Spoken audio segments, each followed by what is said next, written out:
It's Friday, May 3rd, 2024. I'm Michael Imhotep, sitting in for Roland. Roland's attending the Presidential Medal of Freedom ceremony at the White House. He may join us later in this show. Here's what's coming up on Roland Martin Unfiltered, streaming live on the Black Star Network. It's Freedom to Learn National Day of Action. We'll talk to the African American Policy Forum's Special Project Manager about the kickoff to Freedom Summer 2024. Tennessee State Representative Justin Jones emerged victorious after a challenge to his candidacy was rejected. We'll tell you who challenged him and why. Trump says if he gets back in the White House, he'll ensure cops have immunity. The unemployment rate increased last month, but the black jobless rate decreased in April for black men and women. Economist Morgan Harper will explain if that's a good thing. It's time to bring the funk on Roland Martin Unfiltered, streaming live on the Black Star Network. Let's go. He's got it. Whatever the biz, he's on it. Whatever it is, he's got the scoop, the fact, the find. And when it breaks, he's right on time and it's rolling. Best believe he's knowing. Putting it down from sports to news to politics. With entertainment just for kicks, he's rolling. It's on go, y'all. It's Roland Martin, yeah. Rolling with Roland now. He's funk, he's fresh, he's real, the best, you know he's Roland Martin now.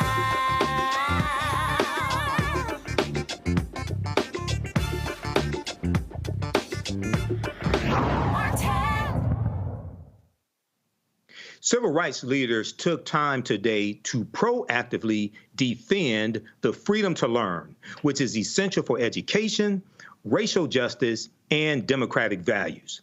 It's the National Day of Action. Civil rights leaders like Mark Morial, the president and CEO of the National Urban League, wanted to pinpoint the dangers to racial justice, democracy, and education from legislations and policies that seek to dangerously undermine truthful education and democratic participation. Now, just a few years back, some people who traffic in the self-description of being smart intellectuals said that somehow, some way, our history had no intellectual merit or value. Yes, they did. And I said, you just got an F in American history. That part. Have you not heard of Crispus Attucks? Yes. Have you not heard of Harriet Tubman? Yes. Now, I realize you may not know Martin Delany, Yeah. but have you not heard of them? We are standing up because for this generation, our message is not on our watch. Not on our watch. Say not on our watch. Not on our watch. Our ancestors had to deal with a sinister individual by the name of Jim Crow. Yeah. Jane Crow too, bro. Jim and Jane were flag-waving, Confederate worshiping segregationists who trafficked in the embodiment of people like Orwell Faubus, Leander Perez, and George Wallace. As our great leaders, the Big Six, Thurgood Marshall, our leaders in civil rights and black power, sought to vanquish Jim Crow, his son emerged.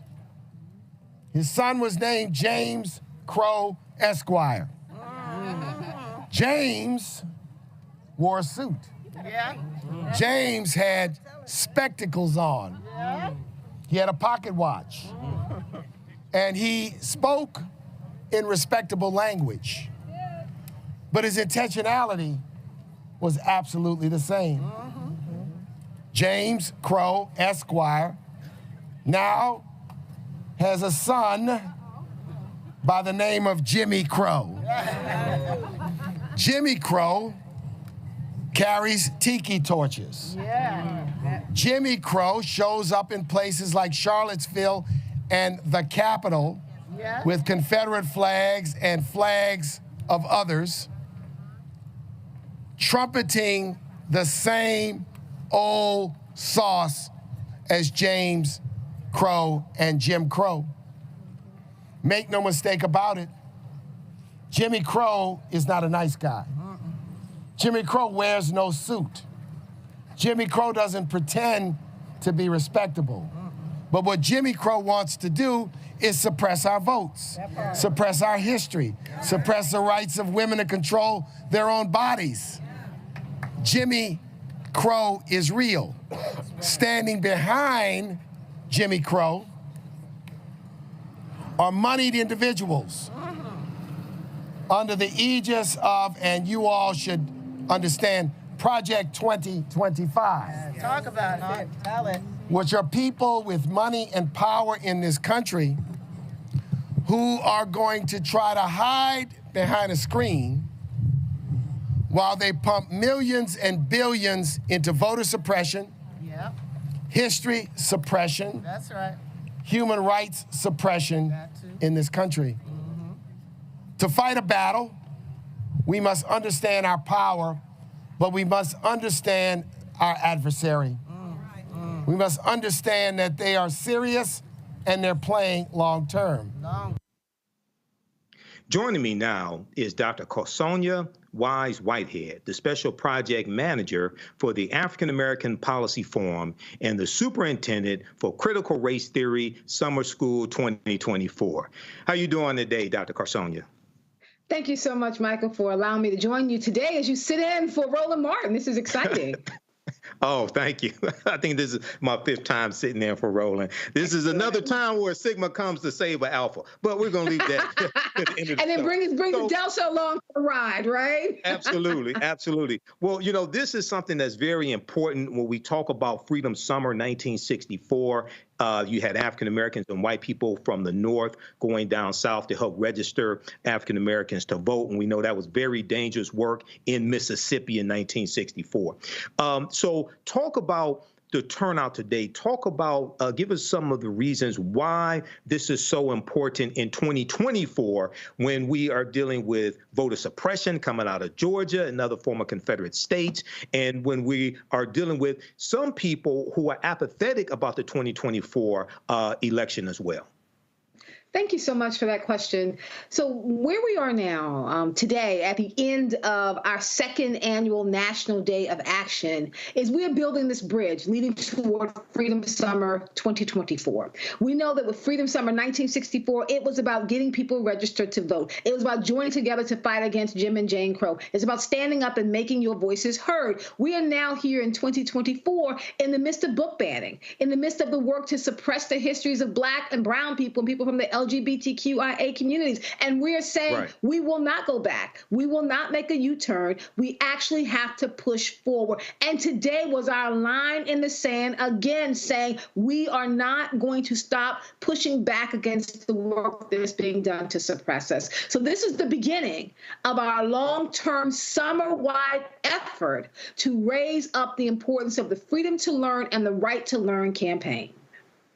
So on your website, you have some useful tools. One of them is the Civil Rights Majority for DEI Toolkit, the Civil Rights for Majority DEI Toolkit. Can you tell us some about this and talk about the importance of DEI, diversity, equity, and inclusion? Because if you watch Fox News, they make you think that this is the second coming of boogeyman or the devil or something like that. This is going to be the downfall of America, DEI. Well, we start by telling people they probably should not watch Fox 45. You should not go into this system that is looking to erase you and looking to act as if you do not matter, act as if you do not have a voice, act as if your history is not a part of the American historical narrative. So you should probably stay away from things that are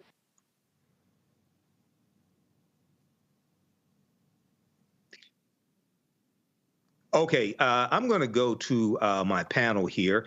Let's go to Cameron C. Trimble, CEO, Hip Hop Politics Media, and former White House senior advisor. And also we're joined by Teresa Lundy, principal founder of TML Communications. All right, how you all doing today? Doing well, doing well.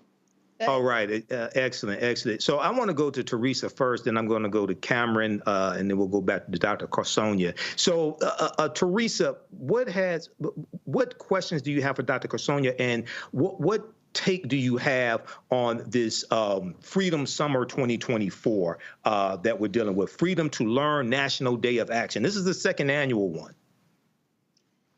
Yeah, well, one, I am very appreciative that we are doing it. You know, what we have seen currently happening in our public school systems is that when it comes to civics and social studies, it is not a firm foundation of us learning about our history. So it does take these moments to talk about, freedom and, what does that mean and what does that mean for us and the leaders that, who are prominent today. So I think this is a great time to do so. And I'm looking forward to seeing, what other things we can expect because, it's usually things that happen at a rally. It's not just about, speaking, it's about the relationships and it's about networking. So very excited, to be part of that. All right. Now we have Dr. Whitehead's audio fixed. So I'm going to go back to her and then we'll go to you, Cameron. Okay. So Dr. Whitehead, we were talking about the Civil Rights Majority for DEI Toolkit. So go ahead and finish your thoughts on that. What is it and why is it important?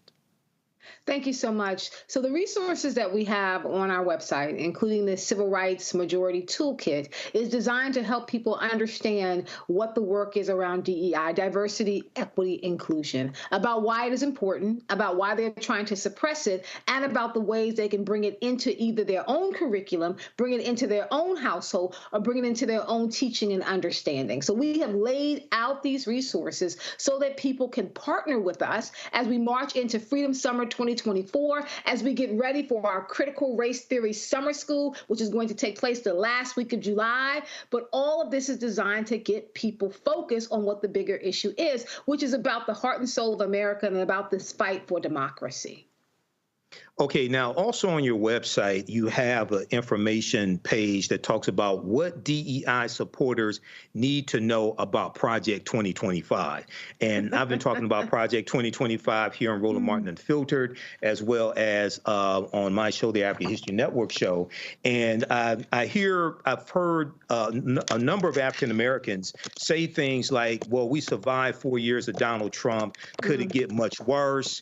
And I always remind them about what happened in 1980 when the Heritage Foundation released Mandate for Leadership, which was a book that contained 2,000 policies they wanted the Reagan administration to adopt. And this is a ultra-white, right-wing conservative think tank, the Heritage Foundation. And in the first term of the Reagan administration, they adopted about 60% of those policies. Yeah. Talk about Project 2025 and why this is so devastating for America, but especially African Americans. I think that what people need to do first is understand that Project 2025 is happening. It is not just an idea. When policies get discussed, when ideas get discussed, when they get put down on paper, and when they're pushed to people that are currently in office, it means it's a plan that's going forward. Project 2025 promotes authoritarianism. It is a very dangerous, sweeping, right-wing conservative plan designed to rehaul this country and set up what they call America being great again, which is America focusing on being white again. It doesn't just deal with climate issues. It deals with the overhaul of education, the economy, politics, who's invited to be at the table, and how this country should move forward. People are not going to read the 900-plus document. I understand that. People don't have the time or the wherewithal to do that. What we've pulled out and what's on our website are the key points you need to know. You have to be able to discuss this. You have to be able to understand this, and you have to be able to make sure that the people around you who might be thinking about sitting out the next coming election because they don't really like Biden, so they'd rather not vote at all, helping them to understand this is bigger than just voting for or against Biden. It's about making a vote against this country falling under the control of an extreme authoritarianism plan and policy. And Project 2025, when you break down the particulars, you should be very concerned about what type of country you want to live in. You think it was bad under Donald Trump before. Project 2025 is Donald Trump in overload. Yeah, and one of the things that people have to really be concerned about is Donald Trump does not have to worry about running for re-election. So he was tame in the first term, okay? And also, if he's reelected, I don't think he's ever going to leave office. Okay, No, I don't think he's ever going to leave. I don't think he's ever going to leave office. Remember, he incited an insurrection to stay in office the first time. Okay. Yes. So before I go to Cameron and to get a question, and I'll go to Teresa also for you as well. What on your website you list? I'm on the website right now. You list 10 actions for May 3rd. 10 actions for May 3rd. Why was May 3rd chosen for the day of action, number one? Number two, give us some of those 10 things that people should implement today. Okay, no problem. So I want to just go back 1 second just to, as we wrap up the Project 2025. And this idea that we're asking people to get very actively involved. We're saying this is not the moment that you can stand on the sideline. Project 2025, we put it there because we want to get people fired up. We are concerned that people are starting to feel that this is not an issue that concerns them. This is an election they don't have to be involved in. This is a moment that they can disengage because they're upset about bigger issues. And we're saying this is a moment when you have to engage. This is a moment when you have to get involved, because what we're talking about is the future of our nation. We understand that Donald Trump sincerely believes that he is elected again, he will never leave office. We also know one other thing is going to happen. Immediately, you're going to see 2 Supreme Court justices put in their papers so they can resign, and we can put in Clarence Thomas 2.0 to set up the Supreme Court to be ultra-conservative for the next 150 years. So I want to just put that down in terms of the policies that we're looking at. When it comes to May 3rd, this is our 2nd annual National Day of Action.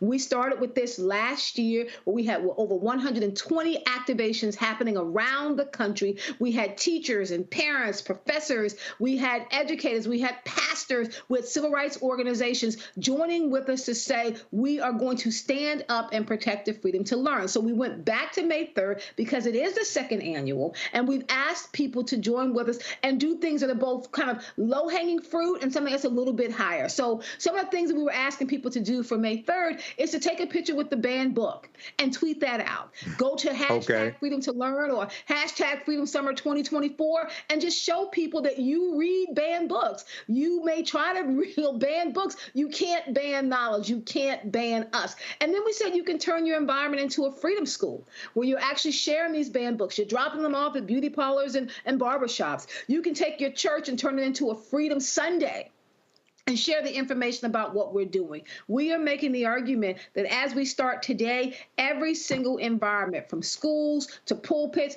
community shops, barbershops, beauty shop parlors, corners, we need every single person to push in and help us as we are working out this idea of democracy, because that is what is at stake here. Not just about who the next president is going to be for the next 4 years, who is going to determine the direction of this country and the pathways that are being set down right now. Okay, and I'm going to Cameron here in just a minute, but when I talk to people about politics, I explain to them politics is the legal distribution of scarce wealth, power, and resources. And when it comes to voting, it's not about the action of voting. It's about the outcome. So you vote for whose policies are most beneficial for African Americans, whose policies will do the least amount of harm, policies that are good for us or good for America in general, who will protect gains that have already been made, who can create an environment for you to push your agenda the farthest and get the most accomplished. So this is beyond just voting for a political party. It's not about the party, it's about the policies. Okay, so this is what I think is really important for people to understand. And you vote for power. You vote for policies that are beneficial to you, beneficial to your family, and beneficial for your community. When we change what the outcome of voting is, I think we'll change what the results are. If you think that you just vote because of Dr. King and Fannie Lou Hamer and Rosa Parks and John Lewis, yes, we need to understand their struggle and what got us here, but it's also important to understand why people fear our vote as well. Why voter suppression laws are put in place. They fear the collective power, political power that African Americans have. Cameron, go ahead with your questions for Dr. Carsonia Wise-Whitehead, please. Thank you. Thank you so much. I'm so happy to join you today. As you can see, there's been so many opportunities from Florida to Texas and so many where they're not only banning books, banning African American studies, even fraternities and sororities, ERG groups at companies are all under threat.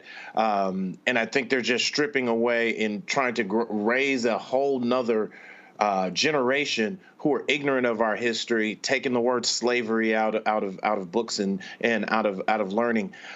Can you talk to me about how we are implementing this like something that we do state to state? Because I think different states have taken kind of different approaches to this, whether they're putting in legislation, whether it's down to the county and city level. But I think while we need to raise national awareness, it's like we've got to really attack this state to state, because some of these laws and some of these regulations have already passed in some of these places. And I'm scared that once the genie is out the bottle, it'll be hard to get it back in. Thank you so much for that question. We know that during Freedom Summer 1964, people were united against one common goal. They were trying to break the back of Jim Crow. So whether you were in New York or you were in Alabama, you were in Mississippi, you all had one common goal. Once that national back was broken, what we have been dealing with is the local Jim and Jane Crows and what happens state to state. This is a state level battle here. We saw that with Black Lives Matter. The push in Mississippi for freedom and equality looks a little bit different than the push in Ohio, which means we need more leaders on the local level. We need people to rise up and understand that who you put into office on the local level determines the direction of your state. Getting out and voting for your governor, getting out and voting for your board of education, getting out and being involved in local politics. I never quote Tip O'Neill except in this one instance when he says all politics are local. We need people to understand that you want to keep your eye on what's happening in Washington, D.C., but President Biden is he's not going to control the school board in your city and in your state. You've got to do the work, making sure that the people you elect are about moving this country forward, which is why we need Democrats. I always argue they have to fall in line. We have a habit of waiting to fall in love with the candidate, and if we don't fall in love with anyone, then we don't vote at all. We need to fall in line and vote down the line so we can make sure we are holding the line. Okay, excellent, excellent. And, I explain to people it's not about Democrat or Republican. It's about the policies and understanding how to use politics as a tool to accomplish what it is that you want. Okay, let's go to Teresa. Teresa, did you have a question or comment for Dr. Carsonia? I did. Looking at some of the comments that people have been writing in the chat, they kind of want to reiterate what day and time is this rally so they can participate, as well as the website. Thank you so much. So our website is www.aapf.org. The rally happened today. We were at 11 o'clock this morning. We were at the Library of Congress and we marched to the Supreme Court. But this is the beginning of our march toward Freedom Summer 2024. And so we're encouraging people to go onto our website or follow us on Twitter or IG at AA Policy Forum. Connect with us because we will have more activities. For example, next Thursday, we are hosting another virtual homeroom. We meet online. You can go to our website. You can connect with us. And we get online. And we had everyone last night from Professor Kimberly Crenshaw to Reverend Al Sharpton to Reverend Siobhan. I mean, we had so many people joining us last night in our homeroom rally, which is virtual. We're asking people to start making a plan. Join us there as we lay out our long-range plan and goals for this summer, including our critical race theory summer school. All right, Dr. Carsonia, thanks so much for coming on today and sharing this information on Roland Martin Unfiltered. Have a good day. Thank you so much. I appreciate it. This is Roland Martin Unfiltered on the Black Star Network. We'll be right back.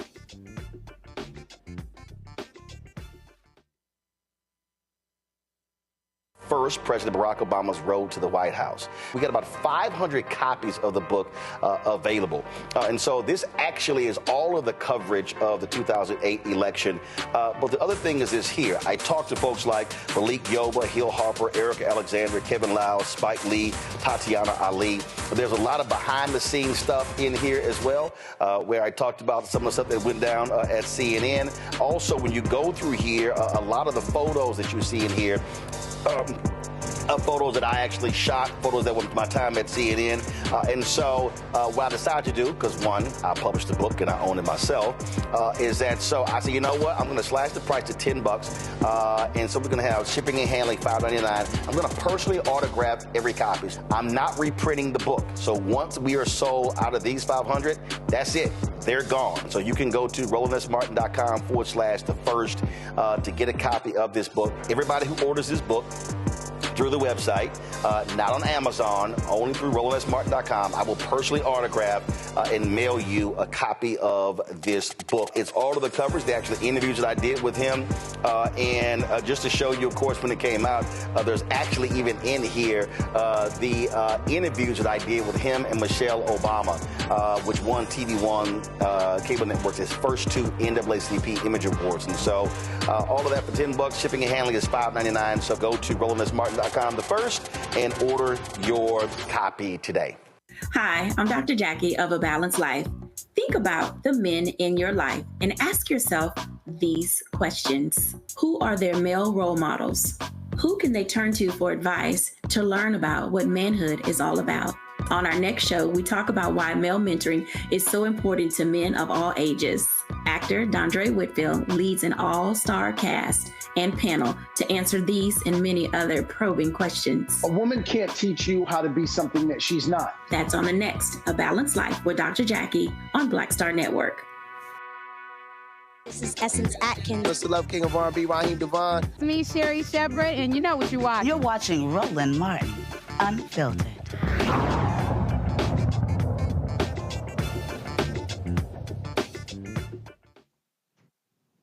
The challenge to boot Tennessee State Representative Justin Jones off the ballot for House District 52 was dismissed. The Davidson County Election Commission rejected a qualifying challenge from his Republican opponent, Laura Nelson. We have a motion. Do we have a second? Second. We have a motion and a second. All in favor say aye. Aye. Any opposed? No. So we have the motion carries 4-1.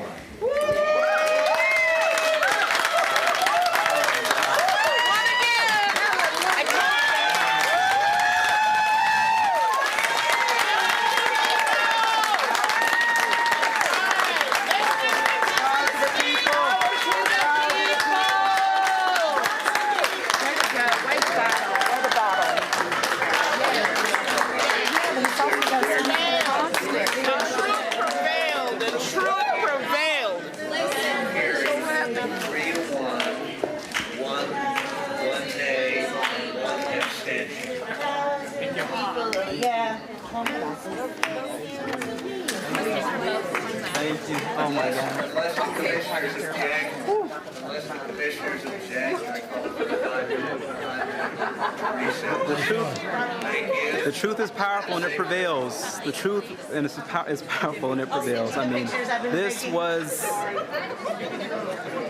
just such a mockery of democracy, but the truth prevailed. You know, this challenge was frivolous. It was rooted in trying to delegitimize our democracy, but we saw that the witnesses came, that we brought the people, and all they had was you know, fake evidence, you know, trying to meticulously deconstruct people's signatures, and it wasn't rooted in reality. But you see all the people here who stood for truth and who stood for democracy. And so my hope is that we continue to push. You know, they've expelled me, they've tried to silence me, they've censured me, they've tried to get me to resign, they try to kick me off the ballot, but we have won each and every time because the power of the people can't stop. And this shows that we're effective, that if we were not effective as a movement, they would not be trying so hard to stop us. They would not be trying so hard. You know, people like this reporter would not be pushing out these false narratives, but would root it in the truth and would get all the facts to look at what is happening. And so we must ask people like Stephen Elliott, we must ask people like some of these folks here who published falsehoods and did not get up the whole story, you know, what actually happened and why were people being challenged who legitimately signed this, and their only evidence was quickdeeds.com. There was nothing based off of reality, but you know, today the truth prevailed, and it shows that these attempts to silence our democracy are not going to work, but the people will rise up each and every time to hold them accountable, to speak truth to power, to bring the evidence and the facts, and it will prevail. So. Nelson unsuccessfully challenged Jones in last year's special election. She argued Jones missed an evidence deadline, claiming her campaign did not have time to review and submit supplemental evidence. I'm going to go to my panel on this. We're going to start with Teresa Lundy. So, Teresa, what do you make of this challenge here? And looking at an article from the Tennessean that came out on May 2nd talking about this, it says, Laura Nelson last month challenged nearly half of Justin Jones' qualifying signatures, submitting to the commission a string of alleged inconsistencies, including mismatched handwriting styles and uncrossed letter T's and a misspelled name and the name of a city street, which was changed last year. What do you make of all of this? Well, you know, it's always interesting when elected officials become CSI agents and are now doing handwriting samples. But that's also what you're supposed to produce in court. You know, Pennsylvania, we have a very long string of challenges for those who want to run for public office. But what you have to do is provide evidence. And the evidence wasn't proven. You know, it definitely did. You know, the campaign tried it. Like every campaign, you know, if they don't want to put up, or if they do not have the funds to raise, they will absolutely put up a challenge. I have seen it more than one time. If it's not for residency, it's for handwriting, it's for signatures. But you got to go into court with a solid base, a solid foundation of facts. And if you don't, then this is what happens. You know, you now have to run a real race, and you've now taken the time that you could have been doing to campaign to focus on, you know, these miscellaneous signatures. So it's unfortunate, but I'm glad now we can kind of campaign go the mile essentially. So. Absolutely. And speaking to your point on evidence, and I'm coming to you here in just a minute, Cameron, it says on Thursday, Laura Nelson dropped most of her challenges to target 3 names. Nelson did not provide any expert witness testimony beyond pointing out perceived inconsistencies in handwriting and signature styles. So, Cameron, you're involved in both hip hop and politics, and you're a former White House senior advisor. So, talk about this effort to get Justin Jones thrown off of the ballot, and keep in mind, Tennessee has a supermajority in their state legislature, both the House and the Senate. So talk about this effort and why, you know, it's so important for him to be on the ballot. Man, I think it just really girds them that Justin is getting so much publicity. He's really like speaking for the people. I'm sorry, he and his colleague there in Tennessee. I wasn't alive to witness this, but this feels like the modern day Jim Crow literacy tests and yes. Anything they can do to kind of make sure they either take us off the ballot or make it harder for people to vote and kick them off the rolls. Like, just to really, I commend this brother. I commend him for kind of really staying strong and providing the evidence, the necessary evidence needed. When you start talking about they're challenging because somebody crossed their T wrong, or the name of the street changed in the last year, and then you can see how frivolous this was if they went from challenging almost half his signatures to get down to just 3. So I think it just really, this is something, and unfortunately a fight they may have to keep fighting in future elections. But I'm glad he prevailed, and I'm glad it shows that sometimes the truth does come out. Well, this is a fight that's been happening since at least 1870, even going back before that, 1868, the Opelousas Massacre in 1868, where African Americans were killed for trying to vote. So this is a continuous fight.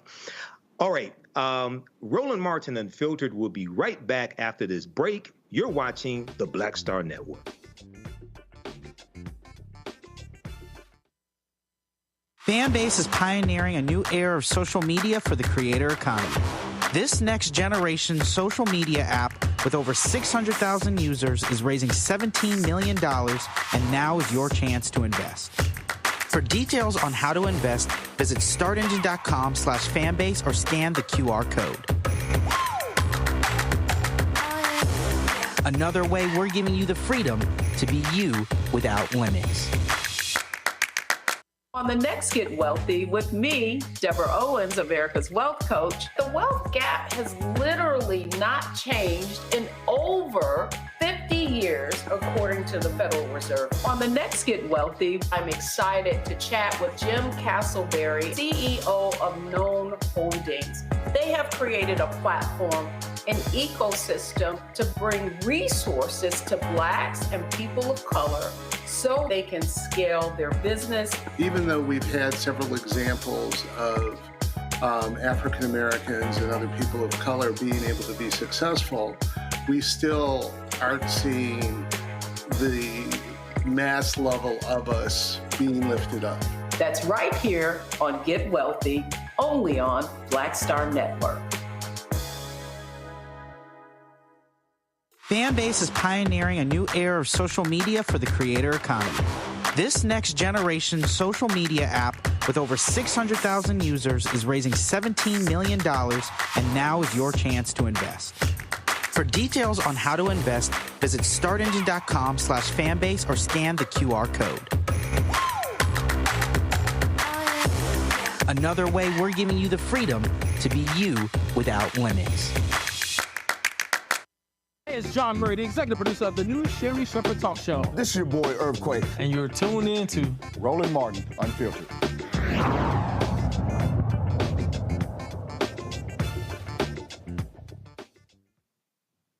The third week of Donald Trump's hush money trial ended with testimony from former aide Hope Hicks.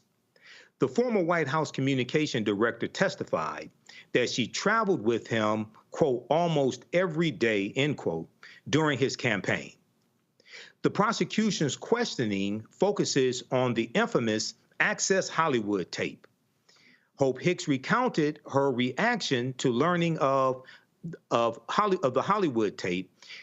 Hicks recounted her reaction to learning of the tape through an email from former Washington Post reporter David Farenthold. Hicks said she was very concerned about the tape, though she had only read a transcript of it at the time. She forwarded Farenthold's email to others in the Trump campaign, urging that they need to hear the tape. Hope Hicks told the jury that Trump downplayed the conversation heard on the tape. Trump faces 34 felony charges related to allegedly falsifying business records in an attempt to hide hush money payments made to Karen McDougal and adult film star Stormy Daniels while he campaigned for president in 2016. I'm going to go to my panel on this, but I just have to say, I covered this story here in Detroit for 910 AM WFDF. I was a talk show host on the station at the time, and I actually was the first one on the station to talk about this story. And when I first heard this story, the first article I saw about this was from rawstory.com. I said, this sounds like a election interference case where money is being paid to keep a story out of the headlines so it won't impact the election results. I'm going to go to Teresa on this, who is a communication strategist. So Teresa, what's your take on, this is conclusion of day 10 of this hush money / election interference trial. What's your take so far? Well, I think everything's coming out to the light. Trump has done these deeds, and now we're finally facing the light. I think on the communication side of things, the Trump campaign is probably in an uproar right now. Every day that Trump is in court, Joe Biden is out, on the campaign trail. He's meeting with families. He's talking to unions. He's making speeches. He's doing his job as the president of the United States. And so, as we get into the weeds of it, now we're back at Stormy Daniels in the case, but having, Hope Hicks, who's, amongst other Trump individuals who's been a part of the case, has tried to redeem themselves in name and has been working on doing various commentary on other broadcast platforms. But we're seeing that, it's kind of like the red light was on the wall.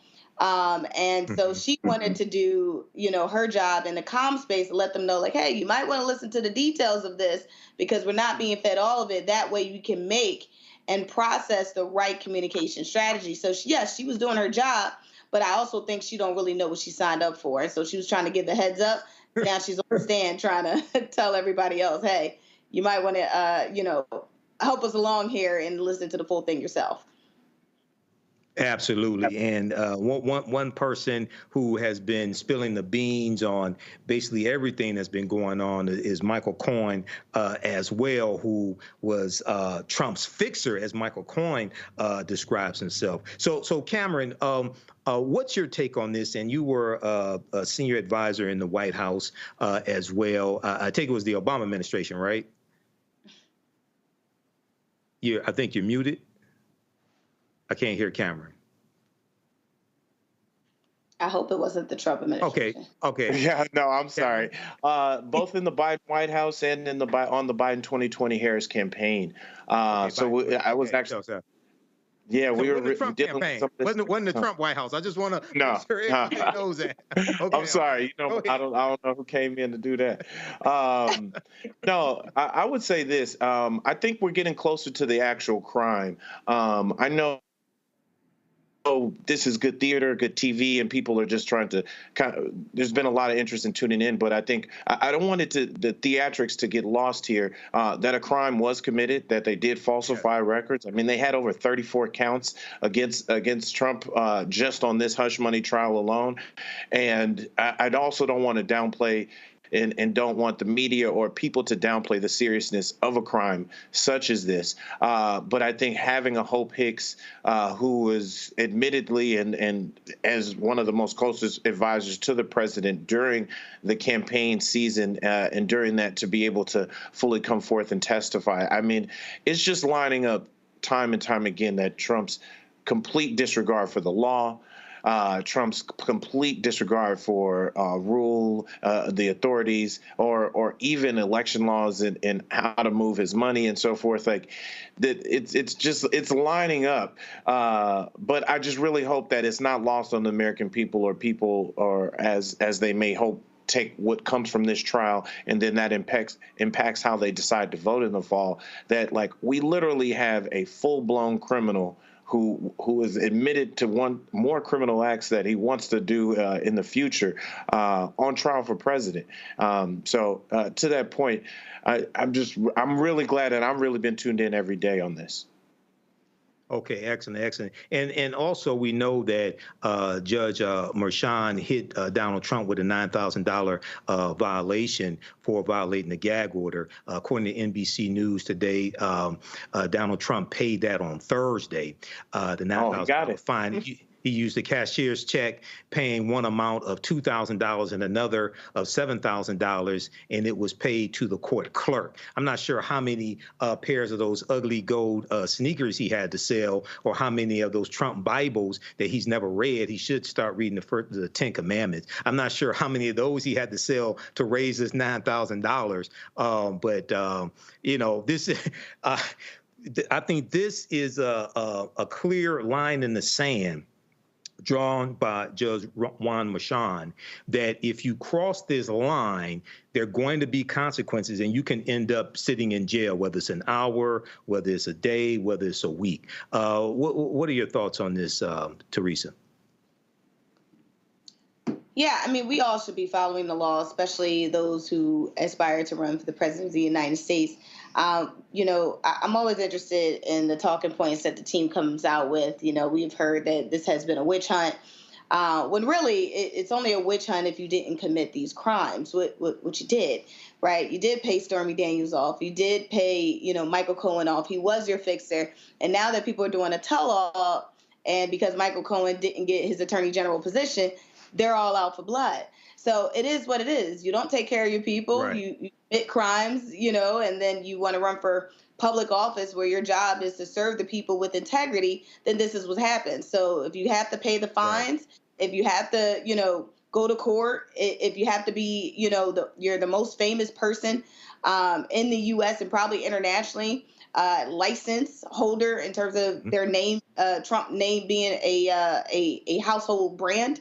And right, you just we have to make a mark, and I think in history, and I think we are doing it with this case. So whatever it may look like in terms of election cycle, I think we got to keep the pressure up, you know, hold people accountable and show them that this is not the right way for us to govern in the United States of America.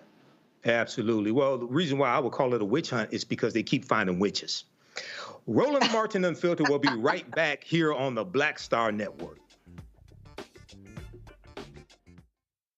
I'm Dr. Greg Carr, and coming up on the next Black Table, thinking about the Black freedom movement in a global way.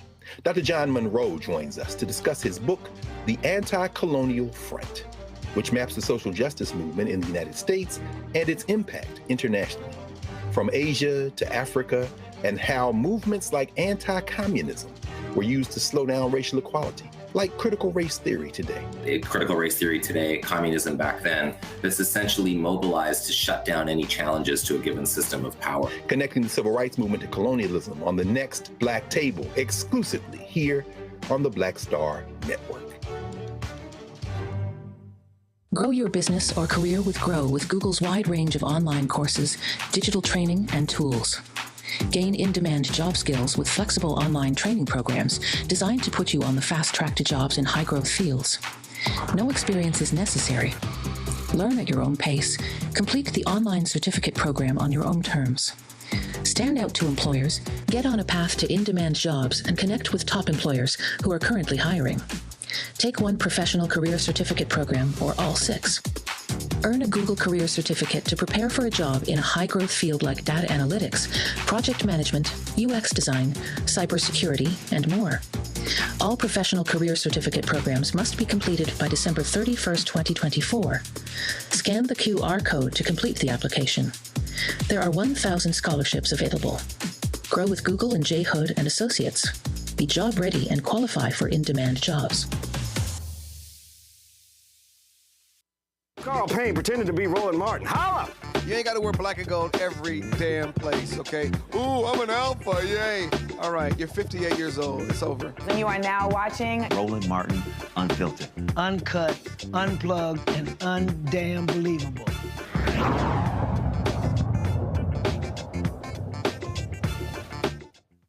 Earlier this week, during a Wisconsin rally, Trump alluded that the 2020 election was stolen and said that if reelected, he would give, quote, police their power back, unquote, and give them immunity. We're going to rebuild our cities and become a beacon of hope, safety, beauty, better than ever before. We're going to rebuild our cities. We're going to work with Democrat mayors who are running in every instance, running them, Democrat mayors and many Democrat governors and we're going to rebuild our cities. We're going to bring them back like they used to be. We're going to make them safe places again. We're going to give our police their power back, and we're going to give them immunity from prosecution, so they're not prosecuted for doing their job.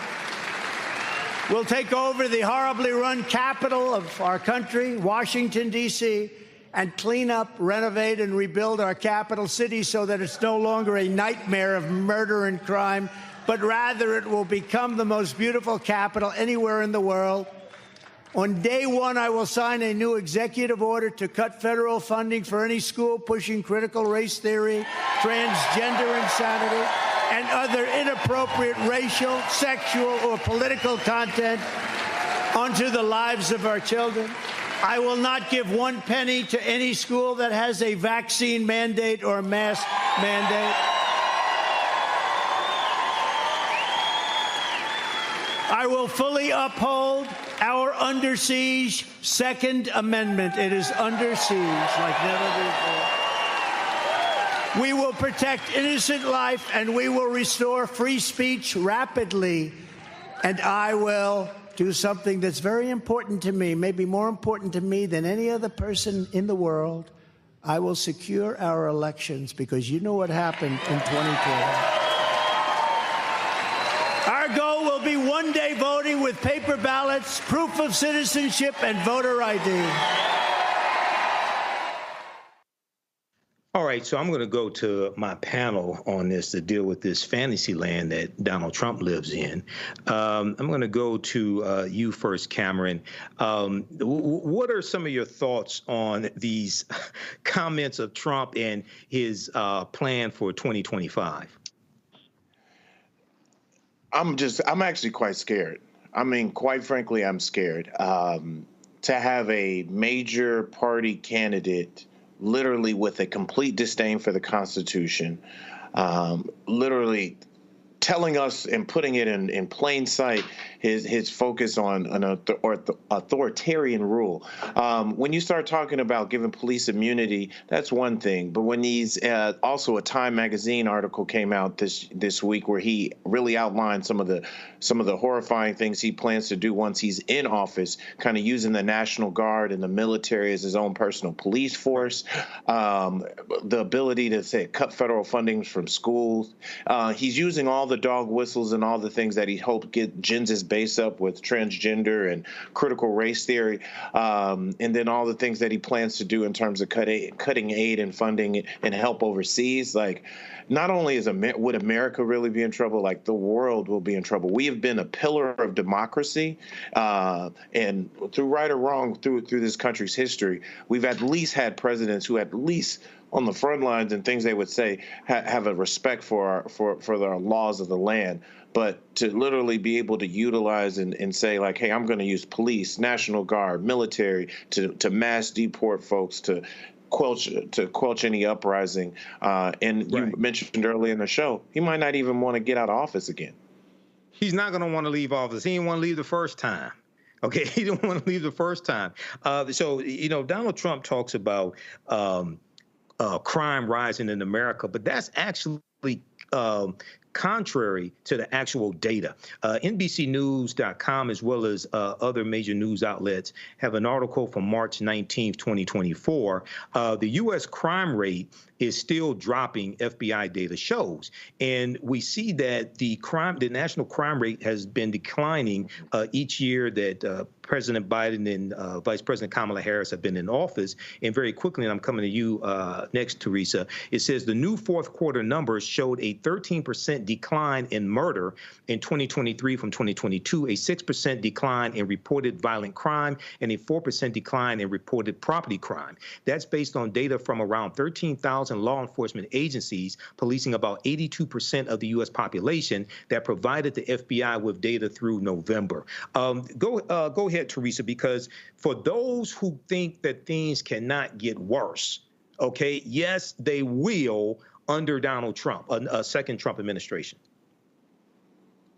Yeah, this is very troubling. I agree with Cameron when you say we are in a very scared state, especially with these fantasies. There's one thing when it talks to the base, right? And what is that base? The base, as I always find a bit scarier than Donald Trump itself, is the things that we are working for in some way, shape, or form. So we don't know who really the base is, right? These are these hidden backdoor conversations with these individuals who feel this way. And so as we, as a public, try to push for equality across LGBTQIA, transgender rights, black and brown people rights, all the equality in the real estate, all of these things that make our country actually great.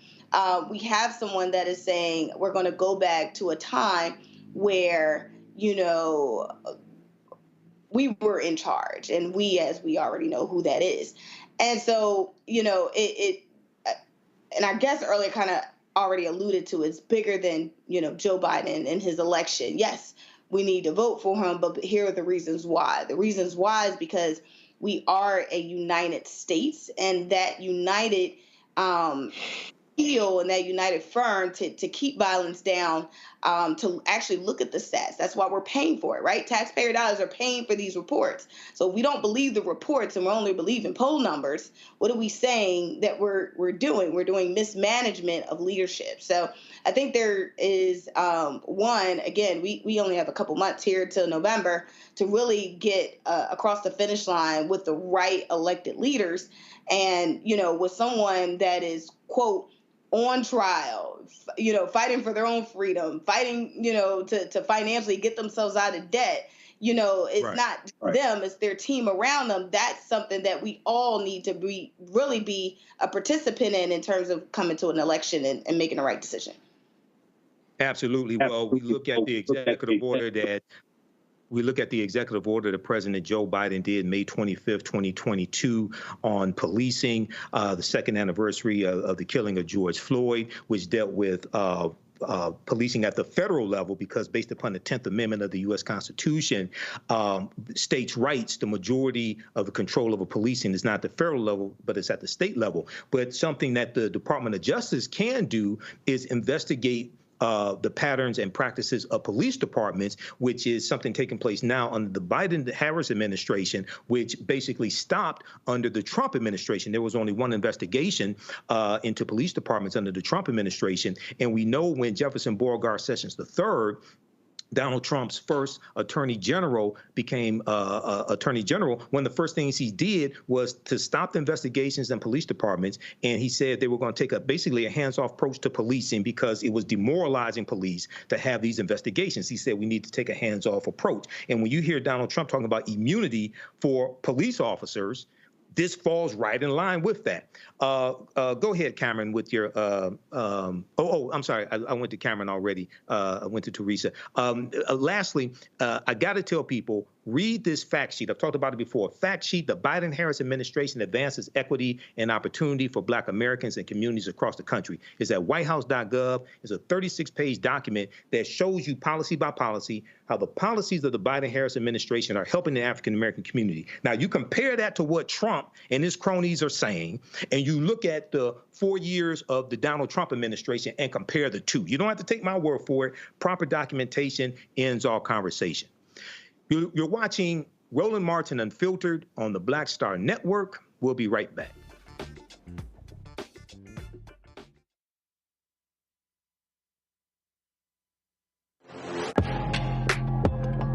A lot of y'all have been asking me about the pocket squares that we have available on our website. You see me rocking the Shabori pocket square right here. It's all about looking different. And look, summertime is coming up. Y'all know, I keep trying to tell fellas, change your look, please. You can't wear athletic shoes every damn wear. So if you're putting on linen suits, if you're putting on some summer suits, have a whole different look. The reason I like this particular pocket square, the Shabori, is because it's sort of like a flower and looks pretty cool here versus the traditional boring silk pocket squares.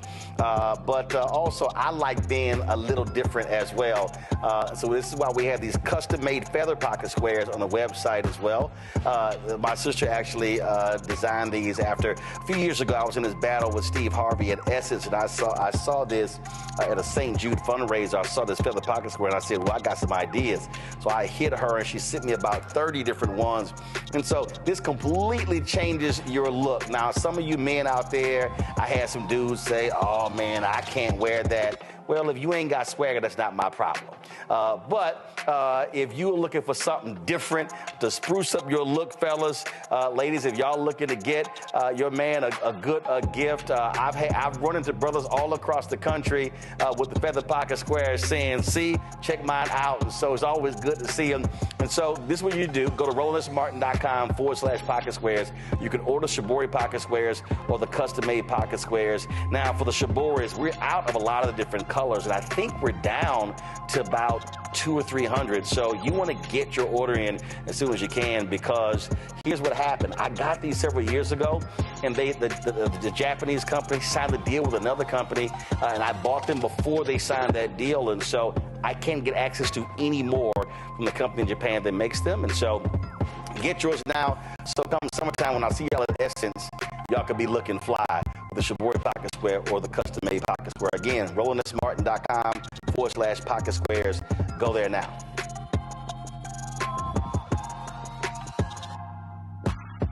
Hello, I'm Paula J. Parker. Truly proud of the Proud Family, Louder and Prouder on Disney+. And you're watching Roland Martin, Unfiltered.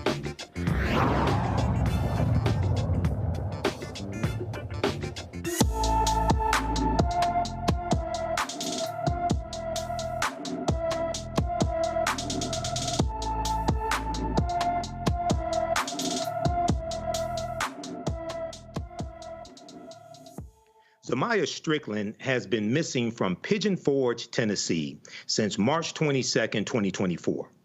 The 16-year-old is 5 feet 1 inches tall, weighs 125 pounds, with black hair and brown eyes. Anyone with information about Zamaya Strickland should call the Pigeon Forge, Tennessee Police Department at 865-453-9063. Arizona's legislature repealed the state's 1864 near total abortion ban. Now it's up to Democratic Governor Katie Hobbs to sign it into law. 3 weeks after the state Supreme Court revived the law, 2 Republican senators voted with the chamber's 14 Democrats to advance the repeal of the state's 160-year-old near total abortion ban.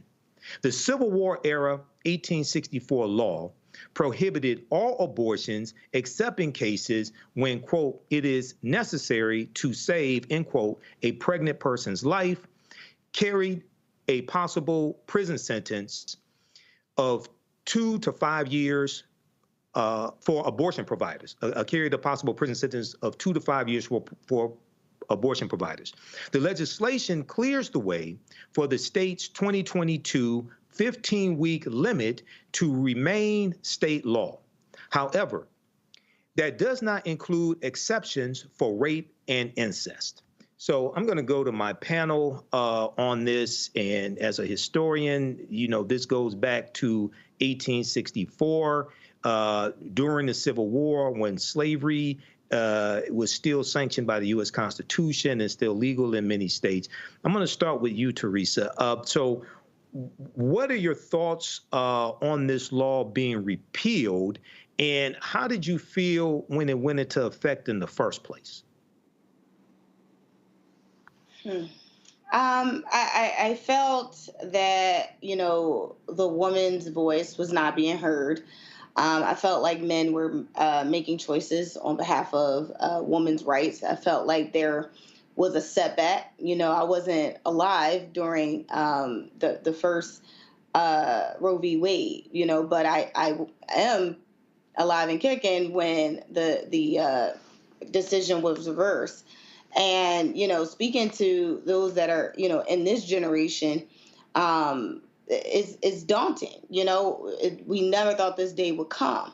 But again, when we see these rollbacks of our rights, our voice being stripped, right, we have to look at, Right. you know, what to do on our part for, you know, in terms of having this happen. We elected a Donald Trump. We've allowed him and Republicans, extreme Republicans, to, you know, maneuver the Supreme Court. And so it's really up to us to get back on track, to take the next 6 months to look at the repeals, to look at the stripping of our voices and get it back.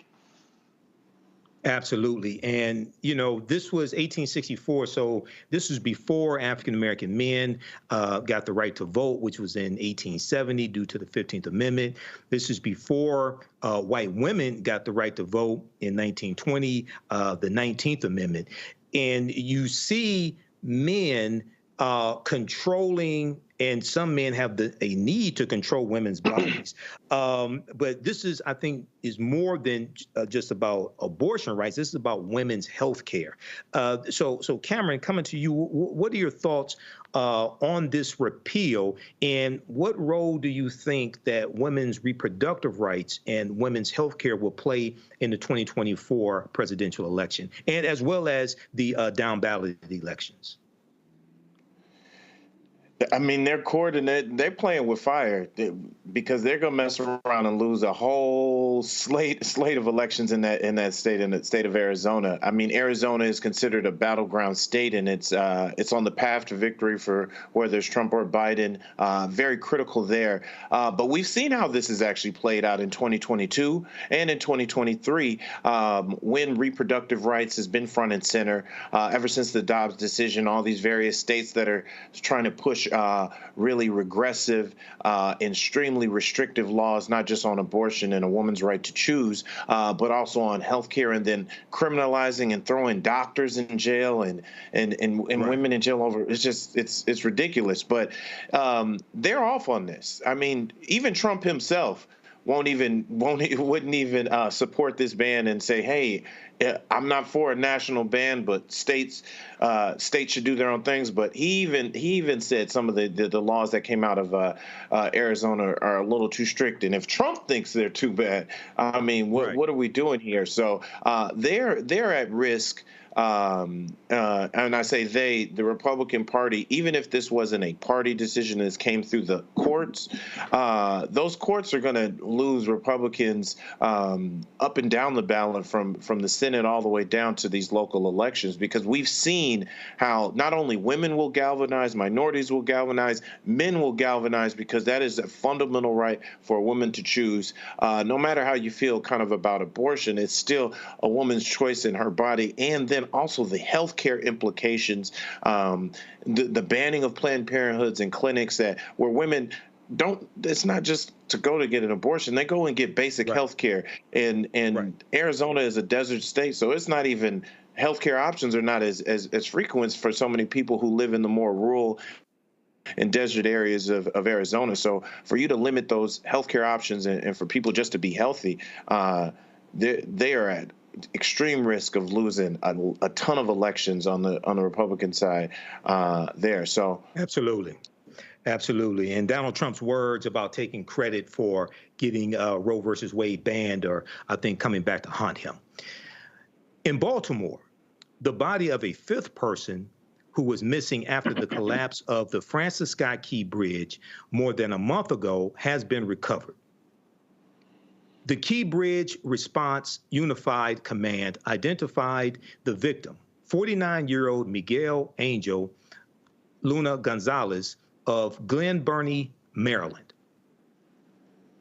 He was one of the 6 roadwork crew members who fell to their deaths on March 26, 2024, when a container ship lost power and crashed into one of the bridge's supporting columns. The 6th worker, Jose Minor Lopez, has not been found. The workers were all Latino immigrants who came to the U.S. from Mexico, Guatemala, El Salvador, and Honduras. I'm going to go to my panel quickly on this. We're going to start with Teresa.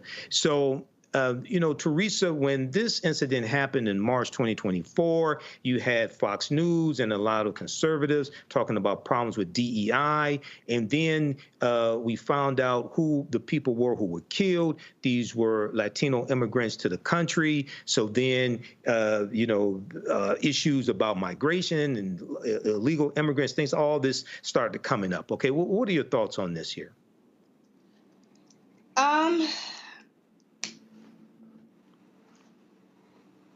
So I think there is a concerted effort that Baltimore is actually doing to make sure, residents are, safe, in terms of like getting the bridge up to par so we can start doing our commutes the way we need to be and continue that economic wellness.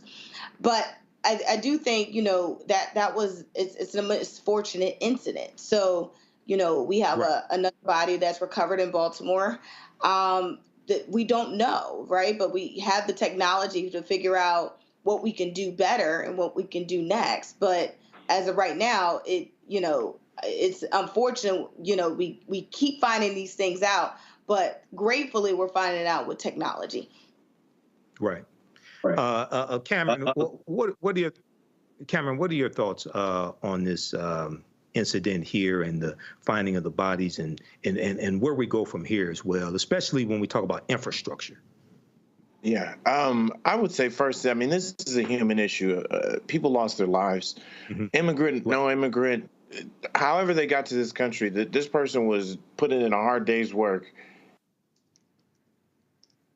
Fault of their own, they lost their life. So I'm actually thankful, as a man of faith, like I couldn't imagine what his family, wherever they are going through, not even being able to recover the body. So I'm just thankful there. I think just like sometimes we got to get out of this hole is this immigration. We're quick to politicize everything, and like people have just lost their lives, and this was a unfortunate tragedy. We're going through the investigation to see if there was any neglect or any wrongfulness on the part of the company of the boat that ran into the bridge. And I think as it relates to infrastructure, this was another incident, and where I think governance to respond to a tragedy like this, where the city, the governor, the federal government all quickly came in to not only to investigate, but to pledge dollars to get this major bridge and thoroughway fixed. But again, I think sometimes we are just so quick to politicize and try to turn everything into a soundbite. Like, people just lost their lives. We got to have a little humanity here. And again, thankful that their family at least can know their loved one and be able to properly bury and be able to hopefully to grieve in peace a little bit now. Absolutely. Roland Martin Unfiltered will be right back right here on the Black Star Network. First, President Barack Obama's road to the White House. We got about 500 copies of the book available. And so this actually is all of the coverage of the 2008 election.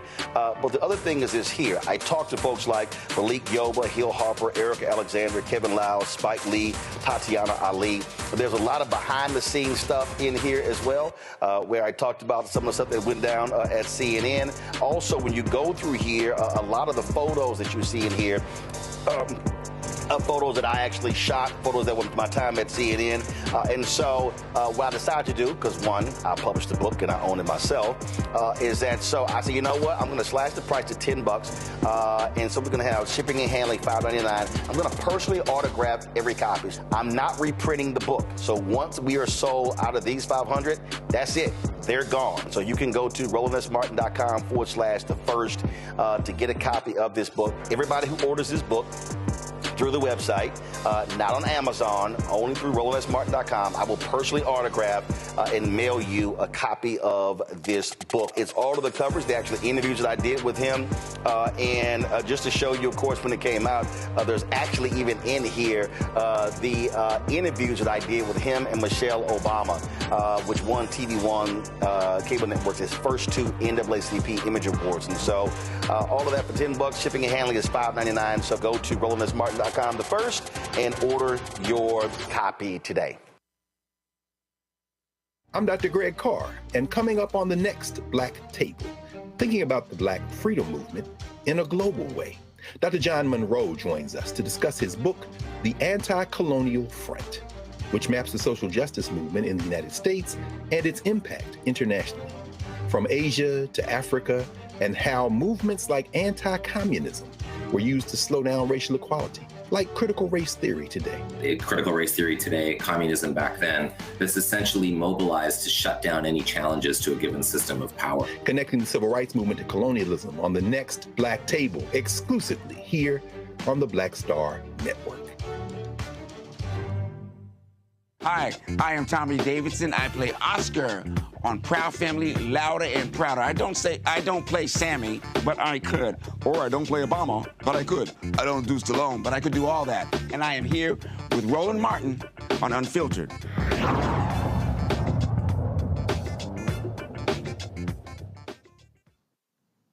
The second quarter came in below estimates of 240,000 jobs for April. The workforce saw 175,000 jobs created. The overall unemployment rate increased by 0.1 of a percentage point. Some good news for African Americans.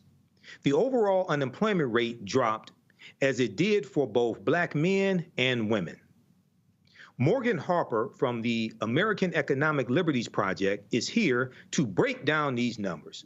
Well, Morgan, welcome back to Roland Martin Unfiltered. Usually I'm on the panel talking to you, but now I'm guest hosting for Roland. So put in perspective. You're the host now. Well, well, Beyonce said she was going to upgrade me, so I guess this is it. But, I mean, that's good. Congrats. But put in perspective for us what these numbers mean and why did we see the unemployment rate for African-American men and women go down April 2024? Yeah, this was interesting. So, the overall number, as you said, was lower than estimated at 175,000. But I do think it's important to keep in mind that the numbers we've been seeing for the few months I've been on the show talking of 200,000, that's very high. That's not normal. And so still having 175,000 jobs created is a good thing. Now, in terms of the unemployment rate, this is interesting to see this divergence between the overall unemployment, as you said, going up, but very slightly and still historically really low, still being under 4%, but that we're finally seeing some drops in Black unemployment for both men and women encouraging. And I think what this means is we have to look at, okay, where are the jobs that are being created, which sector? This month, we saw that there was very little job growth in the leisure, hospitality jobs, kind of like hotel, but a lot of growth in healthcare, the healthcare industry and education continue to drive a lot of the job growth we're seeing. So I would have to think that this month, given that we're seeing Black unemployment drop, it must mean that a lot of the jobs that we're getting are in the healthcare and education sectors. Okay. Now, I know I was reading an article from NBCnews.com today about the April job numbers, and it says the evidence can be found in, well, it talks about America's job market increasingly appears to be splitting into two tracks. Economists say alongside a steady demand for skilled workers and a flagging interest in hiring more, quote unquote, knowledge-based professionals. And they talk about how the evidence can be found in the data which shows a higher unemployment rate for professional and business service workers. That's bad for people like me with business degrees, and a lower unemployment rate for people who work in manufacturing. Can you talk about that for a minute? And how does this relate to African Americans and the African American unemployment rate? Yeah, I think there is a different economic story depending on what kind of jobs you're doing and, socioeconomic status. And so, for example, we're starting to see a lot more layoffs in some of these professional service tech sectors, but overall layoffs are not very high across the economy. And so, the fact that we're seeing the drop in unemployment among Black men and women suggests that perhaps there's a larger proportion of our population that's maybe not in those professional service jobs, but are in the other jobs where we're seeing growth, like I mentioned before, in the healthcare, education sectors. And so another data point that we saw this month is manufacturing is totally flat. And so even as we see maybe we have pretty good participation there. It doesn't seem like that's driving growth. But another reason why we probably aren't seeing as much growth in that sector is because interest rates continue to be high. For manufacturing jobs to go up, those are kind of like higher cost industries. There needs to be a lot of equipment purchase. And in this interest rate environment, it's unlikely that a lot of business, or not even unlikely, the data bears out, that it doesn't seem like businesses are making that decision. They're kind of hanging steady. And so we're not seeing the employment growth there. So, to summarize, what do we do with that? I mean, I do think that there's an ongoing need for us to continue to diversify the types of jobs that we're in a position to get. Even if we're seeing layoffs within the professional sector, those are sectors where you're going to be earning more, the opportunity for wealth building. And so we need to continue to focus on making sure people are on a track, whether it's through the proper education or credentialing, that's going to get them into management positions and be able to, see those wealth building opportunities. All right. Well, I think this is, I think it's the 40th straight month of private sector job growth. Either 39 or 40, and it's the 27th consecutive month that the unemployment rate was below 4%. I'm going to go to my panel quickly on this. Let's start with Teresa. Teresa, do you have any questions or comments for Morgan Harper? Yeah, I just want you to, one, Morgan, thank you so much for those numbers, because it definitely is important as we figure out why some of the Black unemployment rates are happening.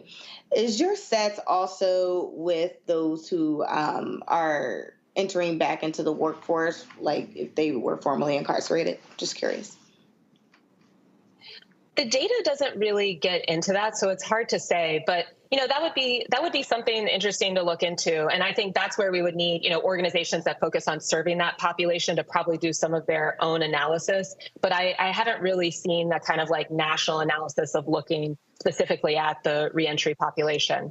I mean, another stat I mentioned that's not directly connected to that, but just in terms of like what's driving these numbers, is we have a very high labor participation rate by women. Like 78% of women are participating in the labor force. And so that's hasn't always been the case. That's something interesting for us to watch. And then again, a policy I know we've talked about before to support that labor participation is we have to have affordable childcare and continue to make sure that women, everyone, but especially to maintain that kind of high labor rate participation, we need to have some childcare behind that, given the number of women who are working and have children as well. All right. Thank you, Teresa. And this is the 40th straight month of private sector job growth. So just so for all those thinking that Republicans are better handling the economy, the evidence does not show that. Cameron, you have a question for Morgan? I do. Thank you again for sharing that information, Morgan. While we're seeing these numbers in generally overall positive, but we've seen inflation like going sky high and rocketing, and people are now feeling like they not only need a job, but maybe need two jobs, or the quality of the job and the wage of the job, or the jobs they're getting allow them to really have a livable wage and keep up. Can you do the numbers really dive into the types of jobs, or the types of jobs that African Americans are getting and people are getting, or if these are just jobs, or are these jobs that are also reflective of maybe people getting more than one job? Because when you see these jobs numbers and jobless rates numbers, I think they're overall generally positive. But we know that when African Americans, when Black folks, when America gets a cold, we get the flu. And so sometimes I want to make sure our people are actually getting good jobs and jobs that can actually help them advance in America. Absolutely. And, I was referencing this a little bit before. It's kind of hard to say. I mean, I don't think that because of the industries that aren't seeing as much growth, manufacturing, some of the professional services, I mean, those are really career type of industries. It's very much possible that the industry that's leading in the job growth for this month, healthcare, for example, I think the experts say, I mean, a lot of that is home healthcare aides. Those are not necessarily jobs that are going to give you a lot of benefits. There's not necessarily a lot of job security, and that might not be putting our people on a road to, more wealth building and security overall. But it does seem like we might be overrepresented there, given that our unemployment's dropping when overall unemployment's going up. And this was the sector that drove the growth this month. All of that to be said, though, is it just 1 month? And, as I mentioned a lot when I come on the show, we can't interpret too much from just 1 month of data. We have to look at the trends. But this is definitely something for us to continue to pay attention to. And then you're absolutely right on prices. I mean, I think as a lot of us know, this administration, since the pandemic, there's been a big focus on trying to lower prices, get the inflation rate to 2%. It's still like about a percentage point off from that, but a lot lower than what other countries are seeing. I do think we have to continue to keep in mind the pandemic was this once-in-a-century event that really drove up prices in a way that nobody really expected, exposed all of these vulnerabilities in the supply chain and in the monopolies. And we have to also acknowledge there are a lot of big, I just lost one of my earbuds. There's a lot of big corporations that have been taking advantage of these once-in-a-century economic conditions to try to make as much money off of us as possible. I mean, an example there, and this is a great one because gas prices, right? That's an area where a lot of people are like, what could we possibly do to control gas prices? It's in the Middle East, it's international, it's complicated. And then this week, there was a case that came out through the Federal Trade Commission that showed executives of oil companies were colluding with OPEC to keep gas prices high. So it's very typical to just try to wave all this off. It's complicated, the economy, who knows, so many factors, when sometimes it's just people that are taking advantage of us, keeping these prices high and make it really difficult to get by with just one job. We need the government to expose this, to enforce the law when people are breaking it, and try to bring these prices down. And that has to be a top priority ongoing and moving forward. So agree. Absolutely. So agree. Thank you. Absolutely. Thank you, Cameron. I had a follow-up question for you, Morgan. Looking at the article from the Washington Post today dealing with the April job numbers, employers added 175,000 jobs in April as labor market growth slows. On page 2, it says the rate of joblessness for African Americans, which spiked last month, which would be April 2024, well, the previous month, March 2024 numbers. Yeah, raising concern among policymakers, fell back to 5.6% between March and April 2024. Black workers tend to be among the most vulnerable to weaknesses in the labor market. Last year, 2023, unemployment for Black workers fell to an all-time low of 4.8% amid an exceptionally tight labor market. So can you talk about the weaknesses in the labor market that African Americans are most vulnerable to, and what are 1 or 2 or maybe 3 policies that can be implemented to address that weakness and that vulnerability? Well, this is what we were talking about a little bit before. I mean, these numbers seem to suggest that there are vulnerabilities in the economy, in layoffs and maybe job growth slowing down. But it seems to be in more of the professional services and tech kind of sectors, right? And so that's suggesting that perhaps we're not as involved in or as overly represented in those industries. I do think that's something for us to pay attention to. I mean, for example, it doesn't seem like the layoffs now are hitting the sectors that they usually do. When you think of the economy slowing down, people are losing the job, you think that it's going to be retail, you think it's going to be leisure and hospitality, some of these more like, how would I say, like not necessarily permanent of positions that would be the first to go. And that's not what we're seeing right now. So in that way, it doesn't seem like there's a lot of cause for alarm. The other stat that is a positive stat that we're seeing in these numbers is that the gap between Black and white employment is very narrow. It's usually about double, but we're actually seeing that's narrowing to 1.6 in terms of the difference. In terms of the income level. So this is another positive development. In terms of policies to address this, I'm going to emphasize again, it's just 1 month. And so we have to kind of continue to see, this is a very volatile economy. People haven't been that great at predicting what exactly is going on month to month. And so it's kind of like easy does it. But we know that there are some basic things that need to happen for us to be okay. We need the economy to continue to grow. It is growing.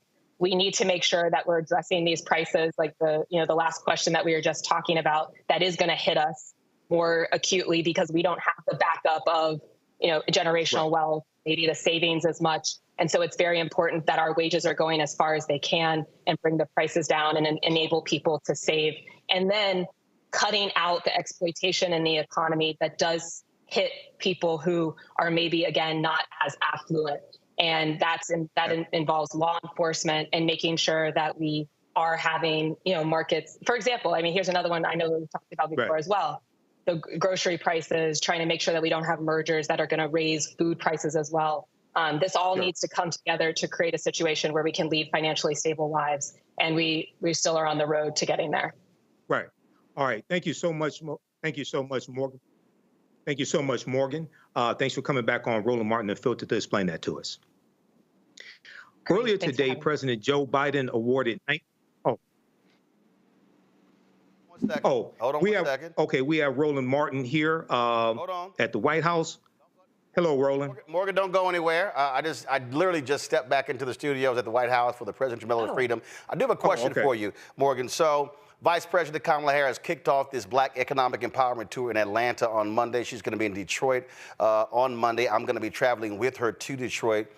And one of the things that I've said to them that they also have to be talking about here, and that is you can't just be talking about contracts in Black-owned businesses. You have to bring it home as to how their policies have impacted poor and low-income folks as well, and how their lives would be different. So a lot of these people keep saying, oh, my goodness, rising food prices and housing, things along those lines, which is important. But they also have to make sure to explain to people that the billions that were spent during COVID, that money is not going to be spent again, and Republicans want to attack every program that has actually benefited the most vulnerable folks in the country.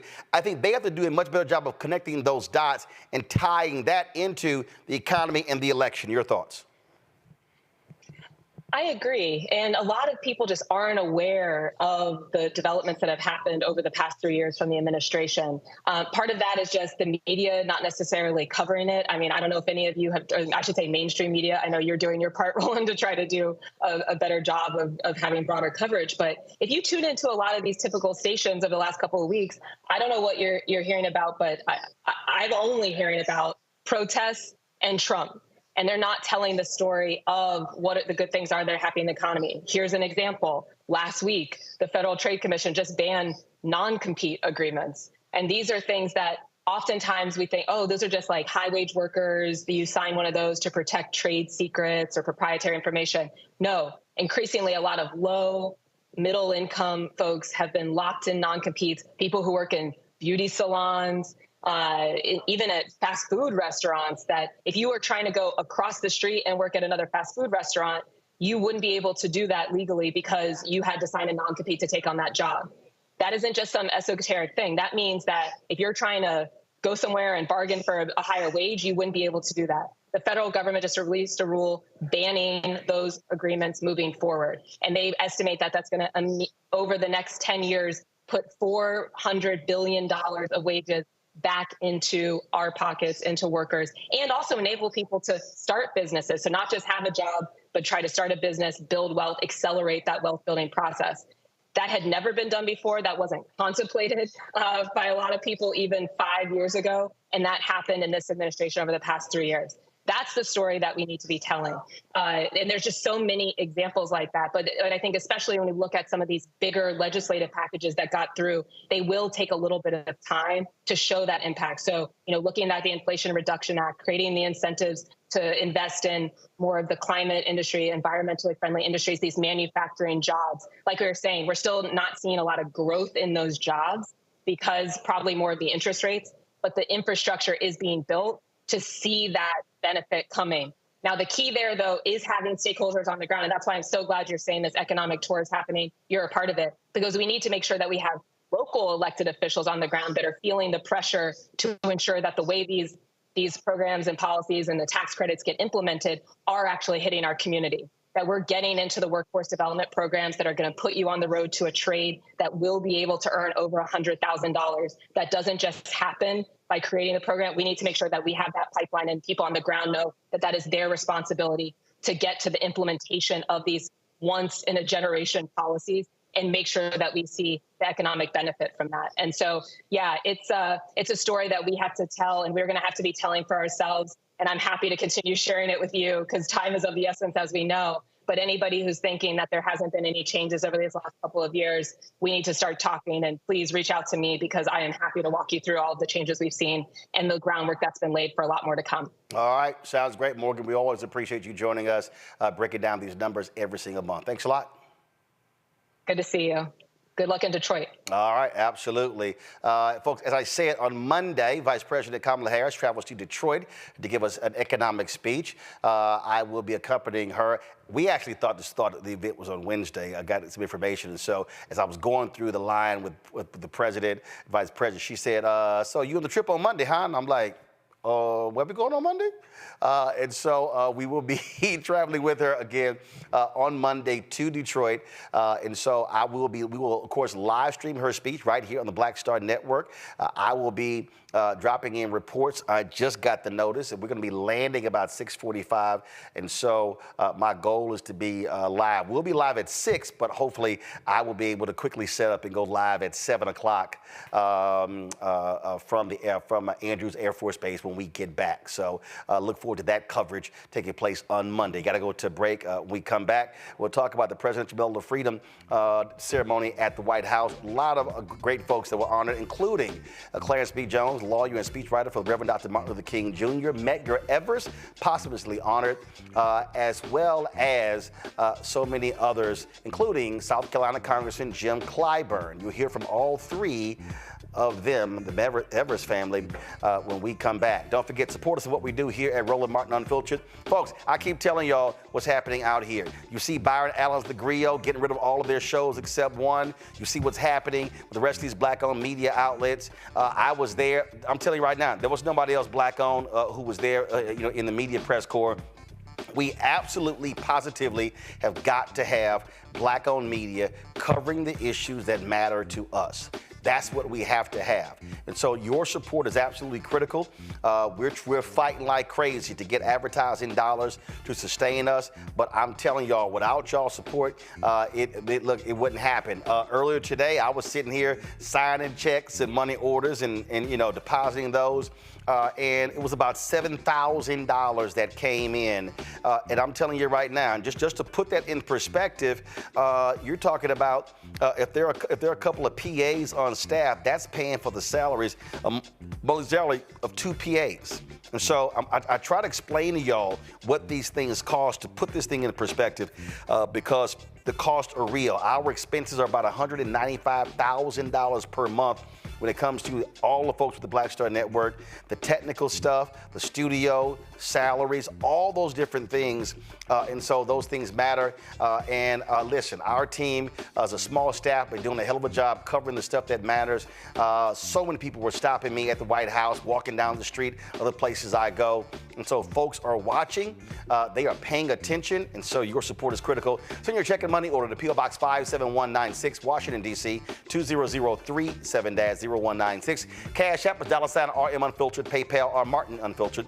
Venmo is RM Unfiltered. Zelle, Roland at RolandSMartin.com. Roland at RolandMartinUnfiltered.com. We'll be right back.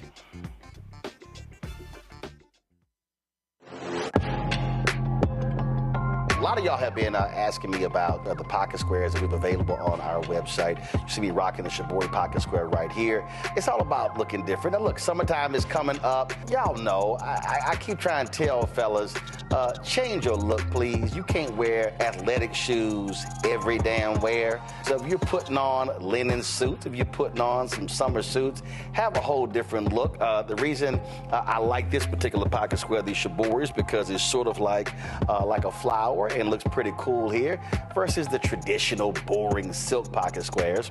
But also I like being a little different as well. So this is why we have these custom-made feather pocket squares on the website as well. My sister actually designed these after a few years ago. I was in this battle with Steve Harvey at Essence, and I saw this at a St. Jude fundraiser. I saw this feather pocket square, and I said, well, I got some ideas. So I hit her, and she sent me about 30 different ones. And so this completely changes your look. Now, some of you men out there, I had some dudes say, oh man, I can't wear that. Well, if you ain't got swagger, that's not my problem. But if you're looking for something different to spruce up your look, fellas, ladies, if y'all looking to get your man a good gift, I've run into brothers all across the country with the feather pocket squares saying, see, check mine out. And so it's always good to see them. And so this is what you do. Go to RolandSMartin.com/pocket squares. You can order Shibori pocket squares or the custom-made pocket squares. Now, for the Shiboris, we're out of a lot of the different colors, and I think we're down to about 200 or 300. So you want to get your order in as soon as you can, because here's what happened. I got these several years ago, and the Japanese company signed a deal with another company, and I bought them before they signed that deal, and so I can't get access to any more from the company in Japan that makes them. And so get yours now. So come summertime, when I see y'all at Essence, y'all could be looking fly with the Shibori pocket square or the custom-made pocket square. Again, RolandSMartin.com/pocket squares. Go there now.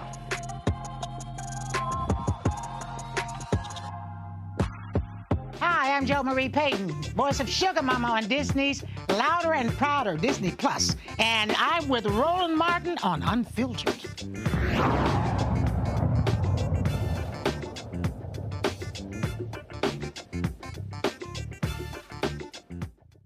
Folks, this afternoon at the White House, President Joe Biden, Vice President Kamala Harris honored a number of Americans who have contributed greatly to this country. It was a packed house as they celebrated the honorees there. I was a special guest, invited guest of Clarence B. Jones, who, of course, was a speechwriter for Dr. King, who helped him write the I Have a Dream speech, delivered on August 28, 1963. Other folks who were honored as well included the late Medgar Evers. Also honored was South Carolina Congressman Jim Clyburn, Michael Bloomberg, Pastor Gregory Boyle, also former Senator Elizabeth Dole, talk show host Phil Donahue, former Vice President Al Gore, also honored former Senator Secretary of State John Kerry, the late Senator Frank Lautenberg of New Jersey, Olympic swimmer Kathleen Ledecky, also the grandmother of Juneteenth, Opal Lee, Ellen Ochoa, who is, of course, director of NASA's renowned Johnson Space Center, also former Speaker of the House Nancy Pelosi, Jane Rigby, who manages the James Webb Space Telescope, Teresa Romero, a champion for farm workers across the country, Judy Shepard, the mother of Andrew Shepard, the gay man who was brutally murdered 25 years ago, the late Jim Thorpe, one of the greatest athletes the country's ever seen, as well as actress Michelle Yeoh. They were among the honorees there. All right, folks, the president spoke about the honorees, and here's him speaking about Medgar Evers, Congressman Jim Clyburn, and Clarence B. Jones. Today, we honor Medgar Evers and his family's pain and purpose, an Army veteran who worked tirelessly to end segregation in Mississippi, to deliver the promise of America to all Americans. A patriot was gunned down by the poison of white supremacy, but his spirit endures. Joining us is Medgar's daughter, Rena, who was aged 8 years old when she walked out and saw Daddy in the driveway. It was taken from her 4 days before Father's Day. She's here on behalf of the family and her mother, Merlee, who is unable to attend to travel today. I want to thank Merlee for her work to seek justice for Medgar and for forging her own civil rights legacy, not just Medgar's, her own civil rights legacy. In 2021, in this very room, I signed one of the most important laws of my presidency, making Juneteenth the first new federal holiday since Dr. Martin Luther King Jr. Day. The first person I handed the pen to was Miss Opal Lee, a grandmother of the movement that helped make it possible. Juneteenth is a day of profound, profound weight and power to remember the original sin of slavery and the extraordinary capacity to emerge from the most painful moments with a better vision of ourselves. Miss Opal Lee made it her mission to make history, not erase it. We're a better nation because of you, Opal. Thank you.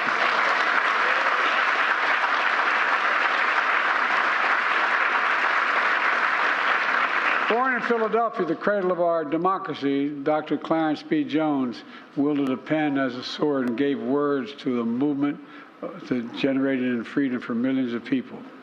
A speechwriter and lawyer for Dr. King, he helped define the enduring ideas included in The Dream that will be ever engraved in the ethos of America. Letting freedom ring, Dr. Clarence B. Jones. Thank you, Dr. Jones. De Tocqueville said, if America ever ceases to be good, America will cease to be great. That's one of Jim Clyburn's favorite quotes. Always grounded in faith, family, and service, Jim has guided South Carolina and our country with a steady hand and an honest heart for over the last half-century. And I can say this without fear of contradiction. I would not be standing here as president making these awards were it not for Jim. I mean that sincerely. And neither of us would be standing here without Emily Clyburn, a woman of enormous character who we all miss. We're a great nation, Jim, because we have good people like Jim and Emily Clyburn. And our honorees today, all of them. My fellow Americans, Jim is the best. Thank you, Jim.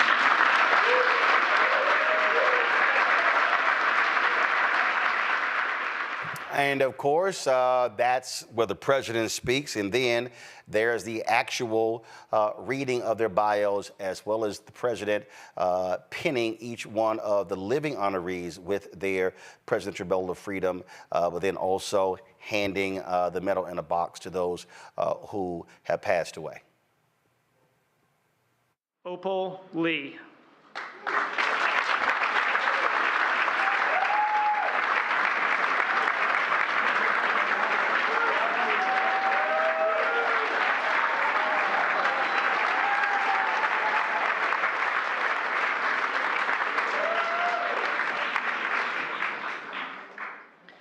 2 years after President Lincoln signed the Emancipation Proclamation, freedom for enslaved Americans was finally enforced in Galveston, Texas, marking the nation's first Juneteenth.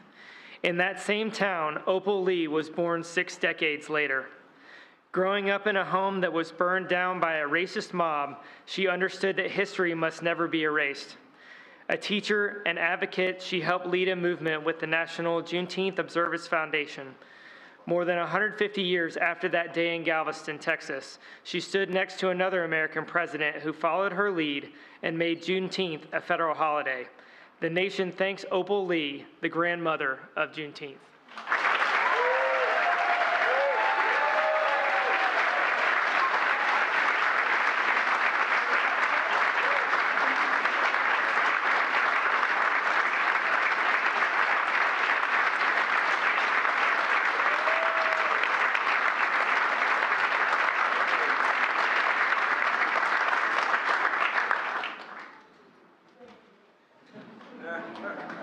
Clarence B. Jones.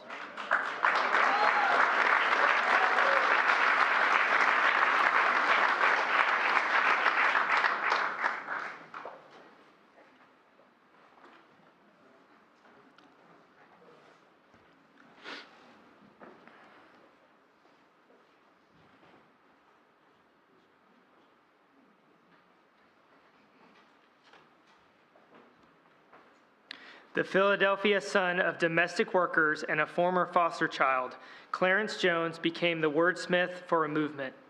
A doer of the word, he was an Army soldier on the front lines in the battlefield and a civil rights lawyer on the front lines in the courtroom. Wise and unflinching, Clarence Jones's lyrical prose and prophetic life shows us all the enduring power of the idea of America. An advisor and speechwriter to Dr. Martin Luther King Jr., he helped write a new American Declaration to ensure we hold these truths to be self-evident, is forever linked with, I have a dream.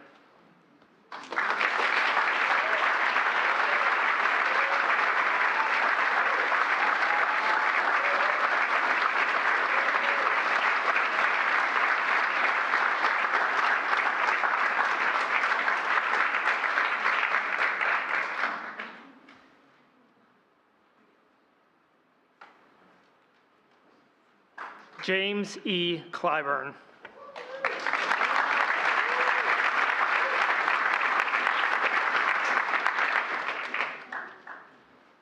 The son of a South Carolina preacher, Jim Clyburn is a beacon of moral clarity. A graduate of South Carolina State University, this student of history became a teacher and movement leader for a fairer and freer America. His dignity and decency are surpassed only by the love shared with his dear Emily, who marched with him and often ahead of him from classrooms to Congress. Through 3 decades in the House of Representatives, he has transformed the lives of millions of Americans by passing groundbreaking laws for all our families. Jim Clyburn is touched by the divine, and his march brings us closer to a more perfect union.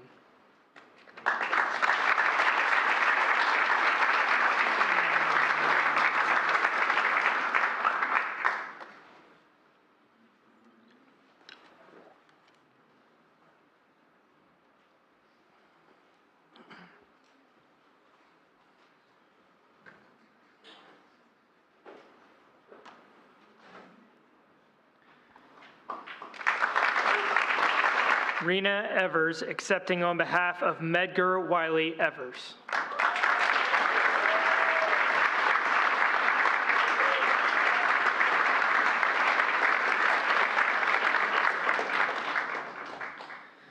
Medgar Evers was willing to face death to give America new life. An Army soldier, he fought for freedom abroad during World War II. At the height of the civil rights movement, he was a crusading lawyer fighting for equality at home, investigating lynchings, organizing voter drives, and dismantling school segregation. The life he chose to live and the risks he took to do right are a reminder of the history he made and our charge to keep. In a life cut too short, Medgar Evers' legacy casts a ray of light on our quest to redeem the soul of our nation.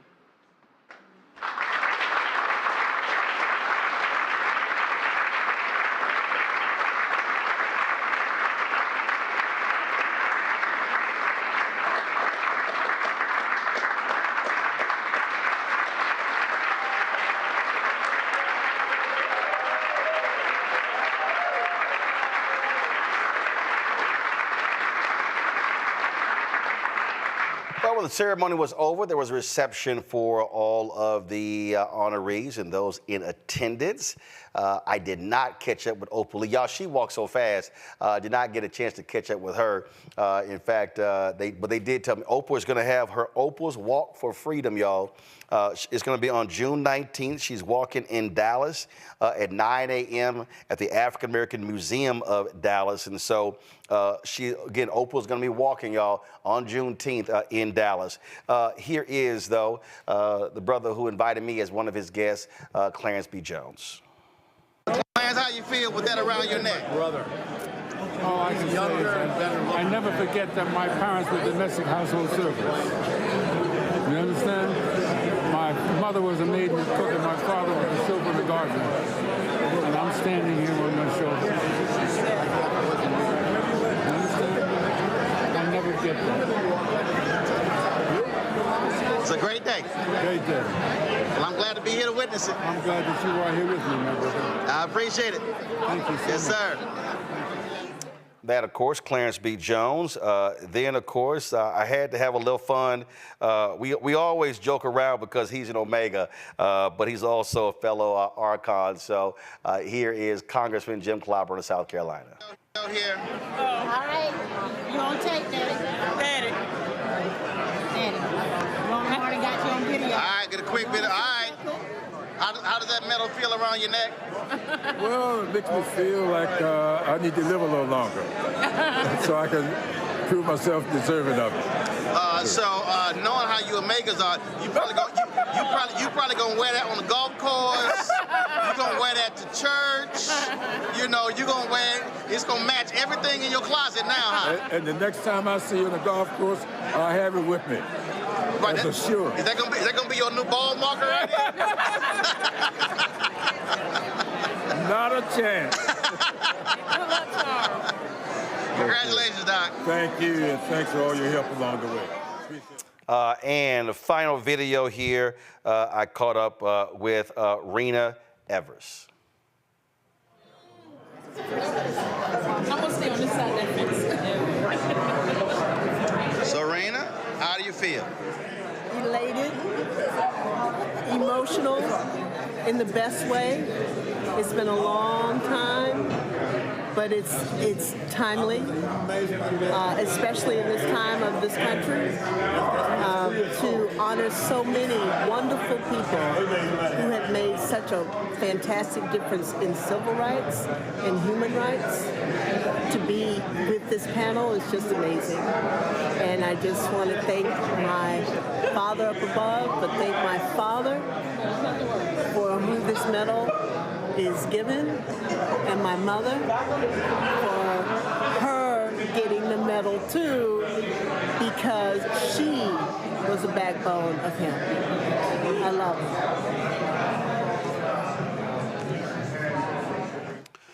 Teresa, I want to go to you first. When we think about, again, this is the highest honor in the country, the Presidential Medal of Freedom. And we often hear black folks, we made America, as Dr. King often said, be true to what you put on paper. So when you look at many of the African-American honorees, it's folks who actually fought for this country to truly be a democracy, to respect the rule of law, and they put the work in. And so oftentimes that's who you actually see being honored with the Presidential Medal of Freedom. It's great to see. You know, in our generation, we don't see enough of it. I think, as I was stating earlier, you know, our civic lessons and our social studies lessons that we were getting in public school, we don't get to know these unsung heroes.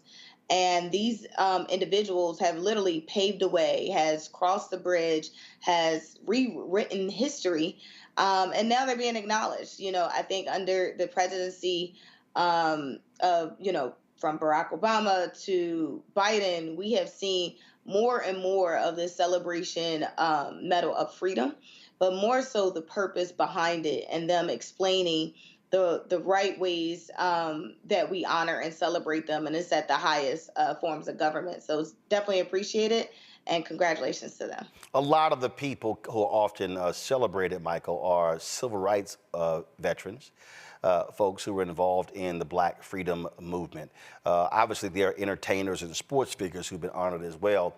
But typically, when you look at folks who are African American, is those folks who made America be real when it comes to that battle over civil and human rights. Absolutely, and they were holding America accountable for what they promised us.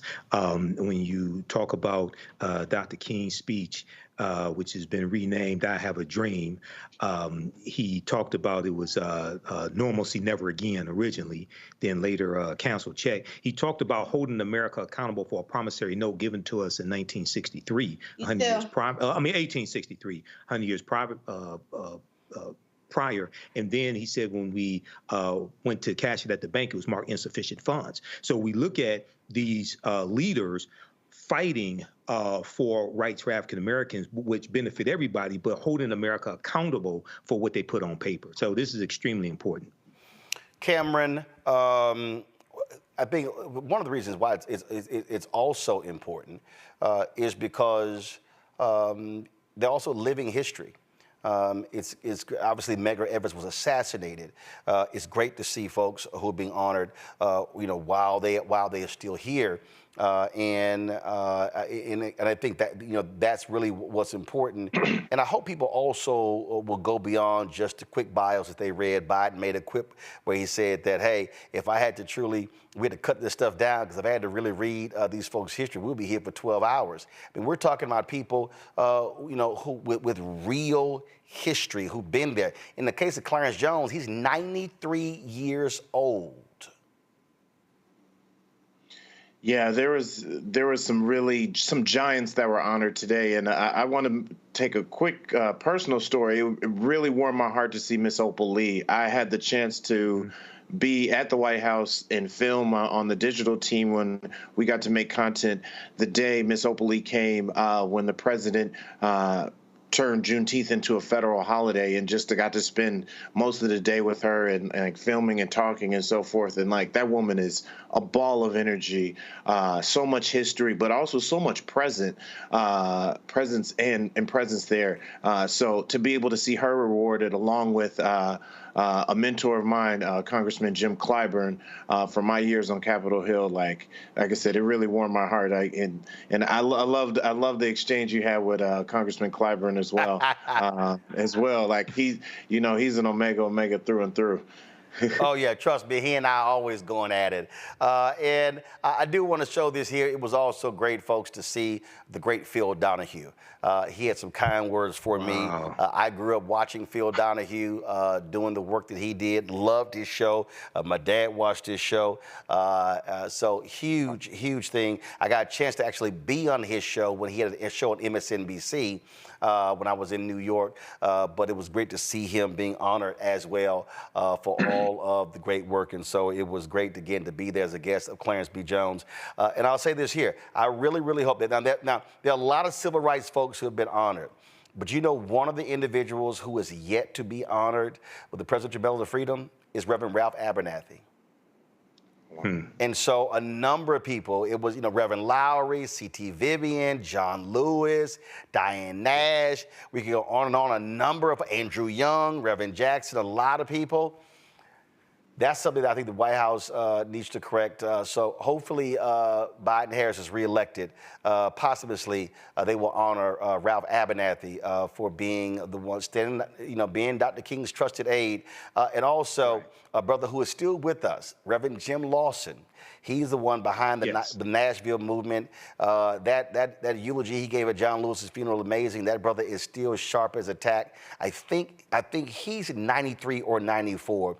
And so I would really hope that next year, and you know what, frankly, I hope that I don't believe they have to wait a year. I hope they have a special dispensation and honor those two veterans. And so really hope so. Gentlemen, that is it. But of course, Therese had to go. I got to go as well because I got to hop on a plane, y'all. I got to fly to Wilberforce University. I'm going to be speaking tomorrow, the commencement speech. We're going to be live streaming that speech on the Black Star Network. I hit them up, and they did not have the live streaming capability. I was like, don't worry about it. I carry my own stuff. And so we are going to be there 10 a.m. Eastern tomorrow, Wilberforce University, giving the commencement speech to the class of 2024. Look forward to that. Cameron, Michael, thank you so very much. Michael, you got a class real quick? Go ahead.